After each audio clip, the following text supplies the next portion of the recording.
Assalamualaikum warahmatullahi wabarakatuh. Eh, saya di sini Bagas Pradana.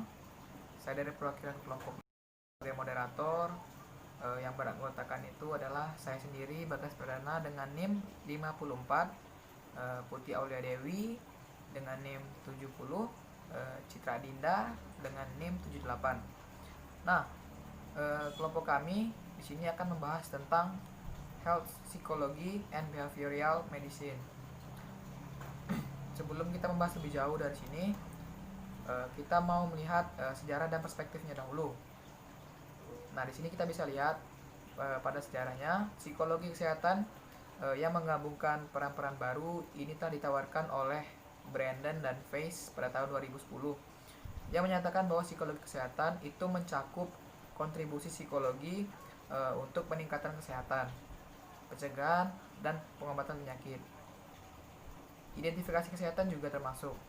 Kemudian faktor resiko itu peningkatan sistem perawatan kesehatan dan pembentukan opini publik berkenaan dengan kesehatan itu termasuk dari faktor resiko-resikonya. Kemudian dua perspektif utama telah mempengaruhi pandangan kita tentang kesehatan dan penyakit itu dikemukakan oleh Rice pada tahun 1998. Tahun 1960-an itu peristiwa kehidupan yang penuh tekanan mulai dari terlibat sebagai faktor risiko khusus untuk penyakit seperti kardiovaskular dan kanker. Nah, perilaku seperti makan berlebihan, merokok, dan juga minum-minum alkohol itu semakin dibilang oleh masyarakat sekitar itu diidentifikasi sebagai penyebab utama dari penyakit tadi. Nah, sorotan mulai menyinari tidak hanya pada proses penyakit ini itu sendiri, tetapi juga pada perilaku terkait yang pengurangan dan eliminasi dapat mengurangi kerentanan individu terhadap penyakit. Jadi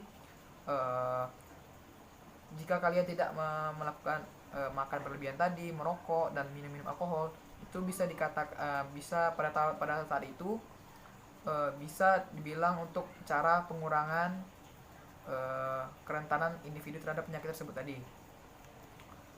Pada slide berikutnya, faktor psikologis dan sosial itu mempengaruhi penyakit dan kesehatan adalah dasar dari perspektif yang berpengaruh.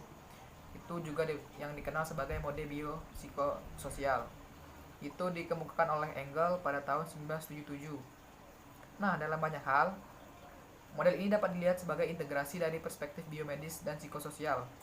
Sesuai dengan namanya, model biopsikososial menyatakan bahwa penyakit dan kesehatan merupakan fungsi dari pengaruh biologis, psikologis, dan juga sosialnya. Nah, pengaruh biologis dapat mencakup kecenderungan genetik, definisi nutrisi, dan ketidakseimbangan biokimia. Maka dari itu, pengaruh psikologis ini dapat mencakup perilaku individu, psikologis dan emosi, kognisinya juga. Juga di sini stres dan gaya hidup, perilaku, kepribadian, dukungan sosial, dan kesehatan itu terkait dengan health psikologi tadi. Ini semua membentuk dasar dari bidang psikologi kesehatan dan psikologi anak. Nah, maka dari itu kita akan bahas di sini satu, stres dan kesehatan. Meskipun istilah stres sering digunakan, istilah ini tidak seringkali didefinisikan secara tepat. Itu juga Brennan dan Weiss berkata pada tahun 2010. Tapi beberapa menggunakan istilah tersebut untuk merajuk pada kualitas stimulus eksternalnya. Misalnya ada orang wawancara, itu bisa membuat mereka stres. Nah, padahal mereka tidak tahu arti kata stres itu apa. Tapi yang lain itu merujuk pada respon terhadap stimulus. Itu juga bilang, wawancara menyebabkan stres. Nah, dan yang lain percaya bahwa stres dihasilkan dari interaksi antara stimulus dan respon. Stres terjadi karena wawancara itu menantang saya dengan tidak siap. Yang kedua adalah perilaku dan kesehatan. Nah, perilaku, kebiasaan, dan gaya hidup dapat mempengaruhi kesehatan dan penyakit. Segala sesuatu mulai dari merokok, minum-minum yang alkohol yang berlebihan, atau pola makan yang buruk, hingga praktek kebersihan yang buruk, misalnya jarang cuci tangan, jarang mandi, atau yang lain sebagainya. Perilaku tersebut itu seringkali berakar kuat pada nilai budaya atau kebutuhan dan harapan pribadi. Bagaimana hal ini tidak dapat diubah. Maka dari itu, yang ketiga ini adalah faktor kepribadian. Nah, Glass pada tahun 1977 itu menggambarkan individu tipe A sebagai orang yang cenderung satu. Ini faktor kepribadian tadi ya. Satu, merasa waktu yang berlalu dengan cepat. kemudian menunjukkan kinerja yang buruk terhadap tugas-tugas yang memerlukan respon tertunda, lalu bekerja mendekati kapasitas maksimum meskipun tidak ada tenggat waktunya. Nah, kemudian datang lebih awal untuk membuat janji, kemudian dia menjadi agresif dan bermusuhan saat sedang frustasi, juga melaporkan lebih sedikit kelelahan dan lebih sedikit gejala fisik. Dan yang terakhir itu sangat termotivasi untuk menguasai lingkungan fisiknya dan sosial mereka dan untuk mempertahankan kendalinya. Kemudian yang keempat adalah dukungan sosial dan kesehatan. Dukungan sosial ini mengacu tidak hanya pada jumlah hubungan sosial, tetapi juga kualitas hubungan tersebut.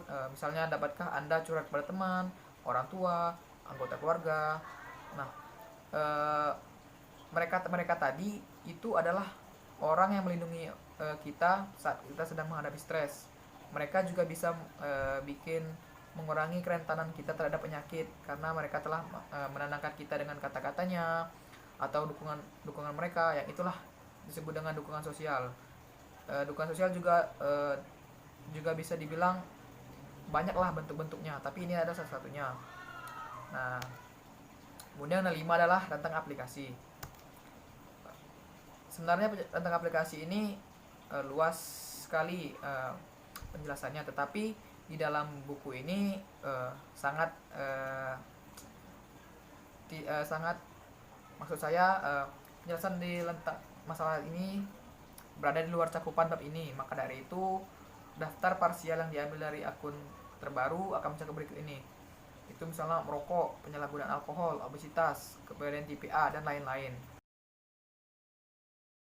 Baiklah, di sini saya akan menjelaskan tentang metode intervensi, di mana metode intervensi ini adalah suatu perbuatan atau suatu perlakuan yang dilakukan oleh para profesional, yang dalam hal ini yaitu psikolog, untuk melakukan pemulihan atau pengobatan terhadap klien. Untuk metode intervensi itu ada berbagai macam. Misalnya, di sini yang pertama yaitu metode responden. Metode responden adalah reaksi emosional yang terkondisi dihilangkan dengan menciptakan situasi di mana rangsangannya terkondisi tidak lagi terkait dengan rangsangan lingkungan yang menghasilkan perilaku. Nah, biasanya untuk metode responden itu menggunakan pendekatan Ivan Pavlov, yaitu classical conditioning, di mana pengkondisian klasik atau classical conditioning adalah suatu proses belajar di mana stimulus netral dapat memunculkan respon baru setelah dipasangkan dengan stimulus yang biasanya mengikuti respon tersebut. Nah, biasanya juga pada hal ini, pada saat klien itu menghadapi situasi yang menakutkan, psikolog akan mengajarkan bagaimana caranya untuk merelaksasikan pikiran, bahwa diajarkan juga bahwa hal itu tidak perlu ditakutkan, dan akan dipaksa untuk menghadapi situasi itu. Nah, dari pekondisian inilah yang dapat membuat klien akan berpikir, oh ternyata situasi yang menurut saya ini menakutkan tidak perlu dicemaskan lagi. Selanjutnya yaitu metode operator. Metode operator adalah respon yang dipelajari dapat dipertahankan atau dihilangkan melalui konsekuensi yang ditimbulkannya. Perilaku yang diperkuat cenderung berulang, sedangkan perilaku yang tidak diperkuat atau dihukum cenderung menurun frekuensinya.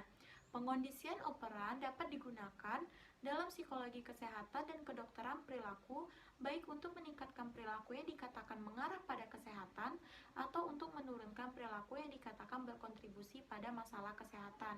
Untuk metode operator ini biasanya menggunakan pengkondisian operan, di mana biasanya psikolog akan memberikan suatu reinforcement atau penguatan positif untuk meningkatkan perilaku yang diinginkan, dan memberikan suatu punishment ataupun hukuman untuk menurunkan perilaku yang tidak diinginkan. Dalam metode ini, terapis dan pasien membuat kesepakatan atau kontrak formal yang menetapkan perilaku yang diharapkan serta konsekuensi dari perilaku tersebut.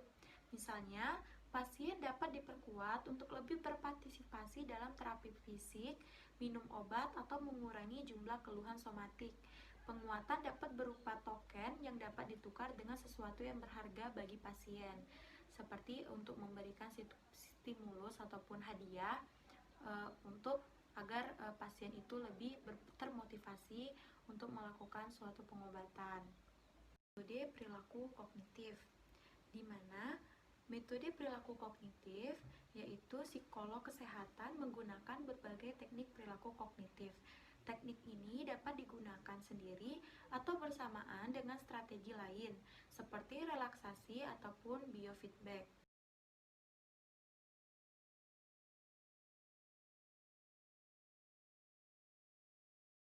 Selanjutnya, yaitu biofeedback.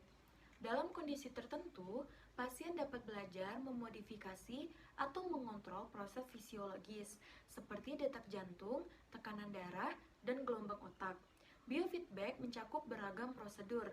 Pada dasarnya, bagaimanapun beberapa aspek dari fungsi fisiologis pasien, misalnya detak jantung, tekanan darah, suhu kulit, dipantau oleh alat yang memberikan informasi kembali ke pasien dalam bentuk sinyal pendengaran, sentuhan, atau visual. Selanjutnya akan dijelaskan oleh Putih. Kepada Putih dipersilakan.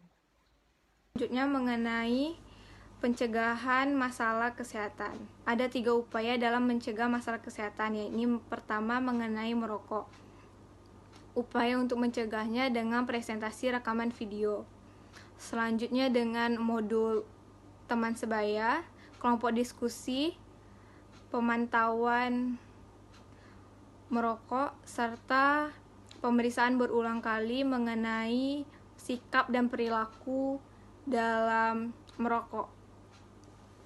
Digunakan pada anak sekolah dasar. Ada program yang efektif dalam komponen ini, di mana terdapatnya modul yang bertujuan untuk menganalisis siapa yang menyebabkan anak-anak atau remaja itu memulai merokok, serta pelatihan keterampilan mengenai penolakan untuk menghadapi tekanan untuk merokok. Yang kedua, tentang penyalahgunaan dan ketergantungan alkohol. Ada program pencegahan berbasis sekolah, di mana terdapat beberapa komponen. Yang pertama tentang pendidikan afektif, yang kedua tentang keterampilan hidup, yang ketiga tentang pelatihan ketahanan, yang keempat tentang koreksi persepsi mengenai salah tentang norma teman sebaya. Untuk berikutnya tentang kegemukan. Program pencegahan dalam obesitas berbasis sekolah ini ada beberapa yang bermanfaat bagi anak-anak. Yang pertama, dengan memodifikasikan lingkungan rumah untuk mengakses makanan atau meningkatkan aktivitas kreativitas fisik, dan juga memberikan modul perilaku yang baik untuk makan yang sesuai, dan mengurangi menonton televisi, serta memodifikasikan kebijakan sekolah dan lingkungan fisik. Dan ada juga dengan memberikan instruksi ruangan kelas tentang praktik diet yang baik. Baiklah, untuk selanjutnya mengenai aplikasi lain. Ada 7 aplikasi lain, yakni terdapat mengatasi prosedur medis, pemeriksaan dan prosedur medis. Yang ketiga, persiapan bedah. Yang keempat, kepatuhan dan regimen. Yang kelima, tentang tren perawatan kesehatan. Yang keenam, tentang masalah pelatihan. Dan yang ketujuh, tentang lain dan sebagainya, atau tantangan lain dan sebagainya. Oke, terima kasih Putih telah menjelaskannya. Mbak Citra juga terima kasih. Maka dari itu, sekianlah presentasi dari kelompok kami. Lebih kurangnya kami mohon maaf sebesar-besarnya jika ada kata-kata yang kurang berkenan di hati kalian semua. Saya akhiri dengan wabillahi taufiq wal hidayah. Wassalamualaikum warahmatullahi wabarakatuh.